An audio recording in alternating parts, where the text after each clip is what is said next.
The spaceship's engines hummed softly as Marcus floated above the alien planet, looking down at a landscape that seemed both beautiful and dangerous. Mountains of sparkling crystal rose into the sky, and rivers of golden liquid twisted like snakes across the land. He had never seen anything like it. This was not just a planet, it was a palace of nature, alive and strange, as if the world itself was watching him. Marcus landed near a towering palace that shimmered with light. Its walls were translucent, glowing faintly, and strange symbols pulsed softly across the surface. He knew that the queen of this planet ruled with absolute power. Tales of her were whispered in the Galactic Council. Her species was feared for their intelligence and their merciless rule over invaders. Yet here he was, stepping into her domain. The doors of the palace opened slowly, without a sound. Marcus stepped inside and immediately felt the weight of thousands of unseen eyes on him. The air was cool, almost musical, and the walls seemed to breathe. At the center of the grand hall, she appeared. The alien queen. Her skin was a smooth, pearlescent white, reflecting the light around her like water. Her eyes glowed a deep violet, sharp and intelligent, scanning Marcus as if reading his very soul. "Why are you here, human?" she asked, her voice calm but firm. The sound echoed through the hall, resonating in Marcus's chest like a drumbeat. Marcus swallowed, trying to appear confident. He had trained for moments like this, but nothing could prepare him for her presence. I came to explore," he said. "To learn, and perhaps to meet you." His voice sounded small in the grand hall. The queen tilted her head, curious. Marcus noticed her crown. It was not gold or silver, but a living piece of crystal that seemed to hum with energy. "Most humans would be dead by now, daring to step into my palace uninvited," she said. "Yet you walk freely. Why?" Marcus smiled, a little nervously.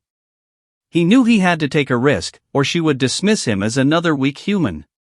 "Perhaps. I am different," he said, leaning slightly forward, his eyes meeting hers.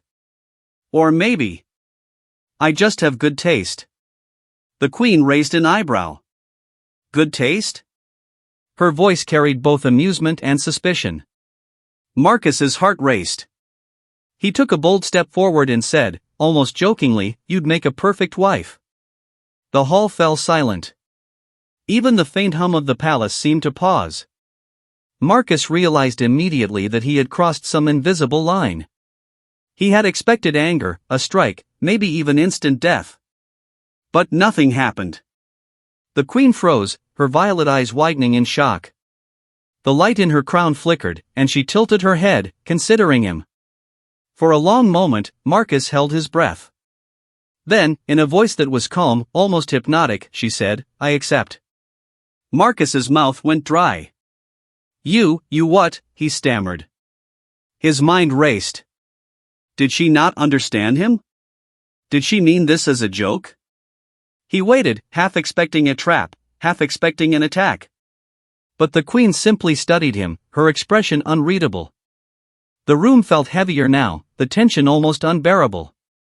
Marcus realized that she was not joking, and she was not going to attack. Instead, she was curious. Something about him had intrigued her, enough for her to make a decision that no one had ever dared to expect. "Why?" Marcus asked, unable to hide his shock. "Why would you accept that?" The queen's eyes softened slightly, though there was still a fierce edge to them. "Curiosity. And perhaps I see potential in you. Most humans would tremble before me. You do not. That is rare." Marcus's mind spun. He had expected danger, yes. But acceptance? From the alien queen? He had no idea what this meant. He had crossed into her world, teased her with words, and somehow, he had survived. Not just survived, he had intrigued her. He could feel the weight of this moment, knowing that his life would never be the same again. The queen stepped closer. Each movement was graceful, precise, and completely unlike anything human. "But do not mistake my acceptance for weakness," she said. "There are rules here. You will follow them, or you will face consequences that no human can imagine." I understand," Marcus said quickly. He had no choice. Every nerve in his body screamed both fear and excitement. This was dangerous, yes, but it was also exhilarating. He had come looking for adventure, and it had found him in a way he could never have expected. The Queen turned, walking toward a grand window that overlooked the sparkling landscape outside. "Tomorrow, you will begin your tests," she said. "Tests of courage, wit, and, perhaps your very humanity. Do not fail." Marcus watched her, heart pounding. Tests. He had trained for space missions, for diplomacy, for survival in hostile worlds, but tests like this? He had no idea what awaited him.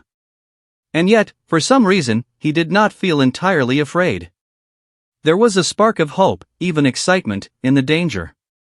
As the Queen disappeared into a side chamber, Marcus took a deep breath. The palace was quiet again, but the weight of what had just happened pressed heavily on him. He had teased an alien queen boldly, recklessly, and she had accepted. And now, everything had changed. The rules of this world were no longer his own. The game had begun. Marcus looked out at the alien landscape, golden rivers twisting below him, strange mountains glowing in the distance. Somewhere in that world, the Queen was watching, waiting. And he knew one thing for certain: tomorrow, nothing would be the same. For the first time in his life, Marcus felt truly alive. The next day, Marcus woke inside a room that was alive with light. The walls shimmered softly, changing colors like a slow sunrise. He could feel the palace around him, almost breathing. Everything was unfamiliar, yet it felt alive, like the planet itself was watching him. A soft chime echoed through the room. The door slid open, and the alien queen appeared, her presence calm but commanding. "Today, your first test begins," she said. "Follow me." Marcus swallowed and nodded. He tried to look confident, but every step he took through the palace felt heavier than the last. The corridors twisted like mazes, their surfaces reflecting strange images of him, some showing fear, some showing courage. It was unsettling. The Queen led him to a room filled with shimmering orbs floating in midair. Each orb pulsed with a faint light, and Marcus could feel energy radiating from them. "These orbs contain puzzles," she explained. "Solve them, and you may proceed. Fail, and you will learn the consequences of carelessness." Marcus stepped forward cautiously. The first orb projected a holographic map of the palace, but the paths changed constantly. He had to think quickly, understanding not only the layout but also the logic of the palace itself. Sweat dripped down his forehead as he carefully moved from one solution to the next. His heart raced, not just from fear, but from excitement. Every step was a challenge, and every success felt like a small victory. Finally, after what seemed like hours, the last orb glowed brightly and disappeared. The Queen watched silently. "Impressive," she said, her violet eyes narrowing slightly, as if searching for hidden truths. "But this is only the beginning. You must now face a challenge that tests more than your mind." Marcus followed her to a balcony overlooking the planet. Below, massive alien creatures roamed, their eyes glowing like coals. "One of them will enter this palace," she said calmly. "You must face it and survive. Use your mind, your courage, and whatever else you have learned about this world. Remember, strength alone will not save you." Marcus's stomach twisted. He had trained in combat, yes, but nothing like this. These creatures were enormous, their limbs long and unpredictable. Yet, as the Queen's gaze fell on him, he felt a strange resolve. Fear was there, but so was determination. The first creature entered, its massive body moving silently. Marcus analyzed its pattern, remembered the palace's shifting corridors, and used the environment to his advantage. He dodged, tricked, and led the creature into a trap, a holographic decoy the palace itself seemed to generate for him. The Queen watched quietly, her expression unreadable. Marcus felt his heart pound as the creature lunged and then vanished into the trap. Relief washed over him, but he knew it was only the beginning. "Your final test," the Queen said, leading him to a grand chamber with a glowing pool at its center. The water shimmered unnaturally, reflecting not just his image but strange visions of other worlds, other lives. "This test is not of body or mind, but of heart," she explained. You must make a choice, one that shows who you truly are. Fail, and you will never leave this palace alive. Marcus approached the pool carefully. Shadows shifted within it, showing lives he had never lived, choices he could have made, paths he could follow. The images were mesmerizing and frightening. For a moment, he almost doubted himself. Could he choose wisely under such pressure? Then he remembered why he had come. He was not here just for survival or adventure. He was here to prove that humans could rise to challenges no one else could face, that courage and compassion mattered as much as strength. He reached into the pool and touched the water. It rippled and formed a path of light leading to a door on the other side of the chamber. He walked steadily, trusting his instincts and the lessons he had learned in the palace so far. When he reached the door, he turned back and saw the queen standing silently behind him. She nodded, her expression softer now. "You have done well, Marcus," she said. "But the palace itself is only the beginning. Outside, dangers will grow, and your choices will matter not just for you, but for all of humanity." Marcus's mind raced. The queen's tests had been far beyond anything he had imagined, and yet he had survived them. He had solved her puzzles, faced her creatures, and proven that he could make hard choices under pressure. Yet, there was a tension he could not shake. He knew this was not the end. The palace, the queen, even the planet itself, were testing him for something greater. As he left the chamber, the palace seemed to shift behind him, corridors and rooms rearranging in ways that defied logic. Marcus realized that every moment here was designed not just to challenge him, but to change him. He was no longer just a human visitor, he was becoming something the alien queen wanted to understand, maybe even trust. Outside, the sky glowed with the light of twin suns. The palace stretched high into the clouds, a beacon of both beauty and danger. Marcus looked at the horizon, wondering what trials awaited him next. Somewhere out there, threats and mysteries waited, and he would face them all. For the first time, he felt that he was not just surviving. He was part of something bigger, something that could test humanity itself. And he knew that whatever came next, he could not fail, not when the alien queen had already chosen him. The palace was quiet now, but Marcus could feel the tension in the air like static before a storm. The alien queen had led him through challenges that tested his mind, body, and heart, but now, she said, the true test would begin. "Everything you have faced so far was preparation," she said, her voice calm but sharp. "What comes next will decide more than just your fate. It will decide the fate of many." Marcus's stomach twisted. He had no idea what she meant. Many? Humans? Or others beyond his understanding? The queen's eyes glimmered with an intensity he had never seen. "You will see soon enough," she said. Before he could ask another question, the palace shook violently. Red alarms flashed across the walls, and a deep, roaring sound echoed from the skies. Marcus ran to the balcony and gasped. A fleet of alien ships, dark, spiked, and enormous, was descending on the planet. Their weapons glowed ominously. This was no ordinary attack. The palace itself seemed to hum, as if bracing for battle. The alien queen turned to Marcus. "You must help defend this place. Not as a visitor, but as a warrior, and as a human capable of strategy they do not expect." Marcus's mind raced. He had faced creatures in the palace, solved impossible puzzles, and made heart-shaking choices, but a full-scale invasion was unlike anything he had trained for. Yet, fear was joined by determination. If he could survive this, he could truly prove humanity's worth. The palace corridors shifted around him, creating barricades and paths for him to move swiftly. Marcus used every lesson from the queen's tests, observing patterns, predicting enemy moves, and thinking creatively. He led squads of robotic defenders through traps, guiding them to intercept the invaders. The aliens were brutal, but Marcus noticed a pattern in their attacks. Their strategy was aggressive but predictable in ways only a human mind could see. Using clever tactics, he turned their strength against them, luring the attackers into a narrow canyon outside the palace.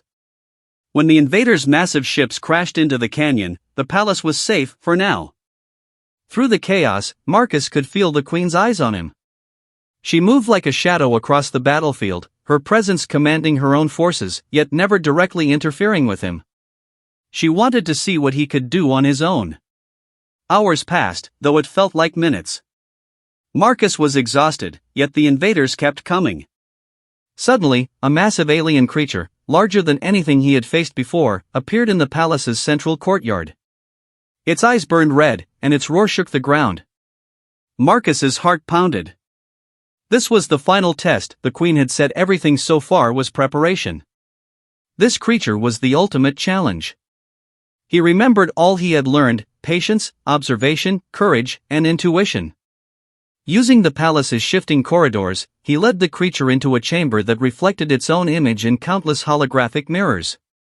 Confused and enraged, it became trapped in a loop of its own reflections. Marcus held his breath, praying the palace would hold. Slowly, the creature exhausted itself and collapsed. When Marcus emerged from the chamber, the battle outside had ended. The invaders' fleet was destroyed or scattered. Silence fell over the planet, broken only by the hum of the palace and the wind across the alien landscape. The alien queen approached him. For the first time, her expression was not unreadable. She smiled, not the soft smile of humans, but a radiant, powerful acknowledgement. You have survived, and more than that, you have proven that humans can be more than they appear. Courage, strategy, and empathy, you showed all of these. Few species could do what you did. Marcus's chest swelled with relief and pride, but also with disbelief. You actually chose me for this?" he asked. "I mean, not just to survive, but to help defend everything?" The queen's violet eyes softened. "Yes. My choice was not random. I accepted you because I sensed potential. But potential is meaningless without action. Today, you proved it. You did not just survive, you led, you protected, and you inspired. Humanity is capable of more than the galaxy believes." Marcus's mind reeled. He had come to explore, to survive, maybe even to play a daring joke, but he had ended up changing how an entire alien empire saw humans. He realized that every step, every challenge, every moment of fear had been a test not just of him, but of humanity itself. The queen extended her hand. "Marcus, you are now more than a guest. You are my companion. Not in the way you joked before, but as someone who has proven the true strength of your kind." Marcus hesitated for a moment, then took her hand. There was no fear now, only respect, awe, and understanding. The galaxy outside seemed smaller somehow, and yet infinitely more alive. As he looked over the horizon, Marcus knew this was only the beginning. The palace, the queen, and the mysteries of this planet held far greater adventures. But one thing was certain: humanity had earned a place among the stars, and he had played a part in proving it. For the first time, Marcus felt the weight of destiny not as a burden, but as a challenge he was ready to meet.